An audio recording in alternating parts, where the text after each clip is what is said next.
morning, hockey family. It's here from Field Hockey Education. In today's coaching video, we'll be doing a nice little 5v3 game. We'll start off with a 4v3 and then we'll go into a 5v3. If you have extra goalkeepers, you can use them as well, but I'll show you in the video how you can do that. This whole little game that you're going to play is going to be in the 25 area going towards the goal.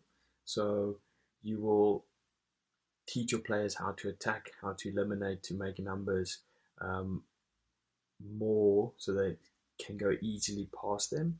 And you're going to teach your defenders how to defend in that situation as well. So I hope you can use this in your next training session. Thank you for watching this video, and let's go. If you have not subscribed yet, please click that little icon in the bottom corner. Please like this video because it shows the support towards my channel. Thank you for all the support so far in this channel. I really do appreciate it. And enjoy the next video.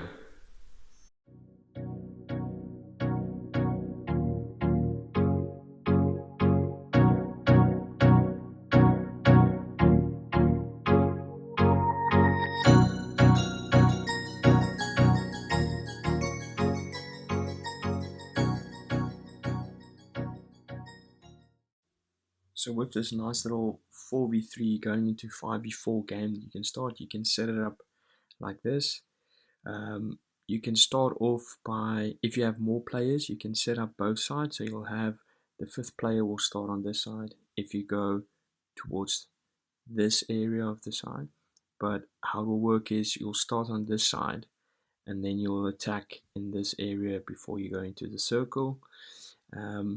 If the ball goes into the circle, it has to stay inside the circle. So the only outcome is for the defenders, if they get the ball, they need to try and get it over the circle line for this game to stop. The goalkeepers, if you have extra goalkeepers, you can place them on either side and they're just there to keep the ball alive. If the keeper might make a save and it's a rebound, they can, if they're close enough, keep the ball alive so the game can still go on inside this circle. But how it will start is it's a 2v1 scenario. So 2v1 scenario over here. The two attackers, they need to try and get past this defender. If they get past this defender as quick as possible, now they can enter and they can make it a 4v2 inside the circle. This defender can only come into the game 4v3 if they took a shot on the goalkeeper and it's a rebound. Then this defender can get back into the game, making it a 4v3. Or if the two players that enter the circle, they got past this defender and they pass the ball to one of the two attackers inside the circle, then this defender can then join the game for a 4v3 scenario inside the circle. So inside the circle, you need to try and get these players to make good leads to get some space. Try and tell them that they need to get used to taking shots when they are under pressure. So passing, slapping, any type of hitting they can get towards the goal. They need to try and get that in a pressure situation. Defenders, they need to try and work with the keeper if they can to get themselves numbers up. Because they're 4v3, they can use the keeper to make it a little bit of an equal 4v4.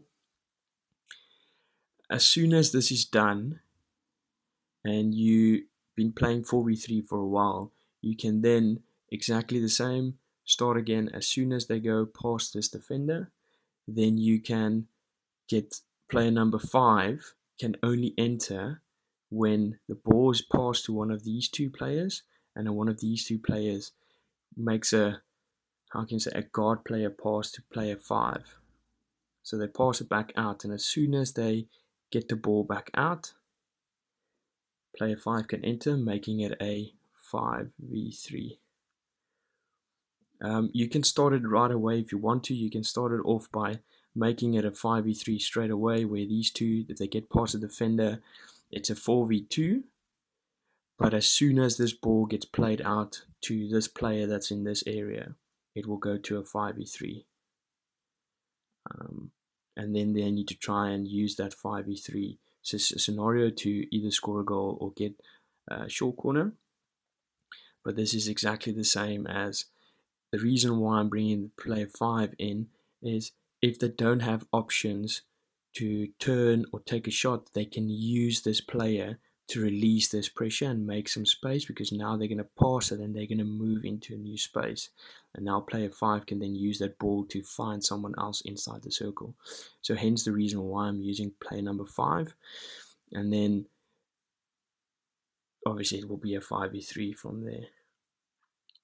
After a while, you can also tell the defenders, if you progress as you go, you can just tell your defenders, listen here, if they get the ball, they need to make 3 passes inside the circle and they get a point if they get 3 passes inside the circle. And then the attackers, they need to obviously try and score or try and get outcomes inside the circle.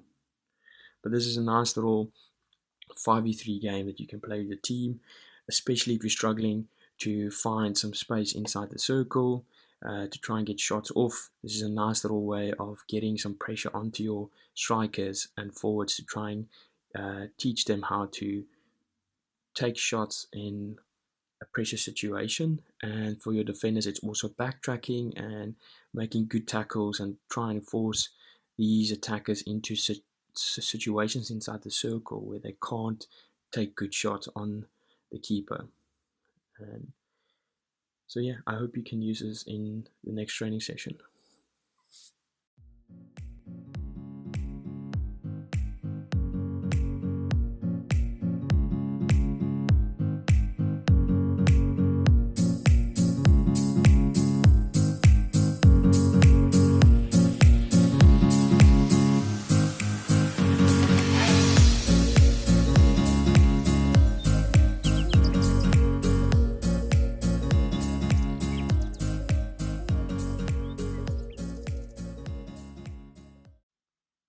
So that was the nice little 5v3 mini game that you can play.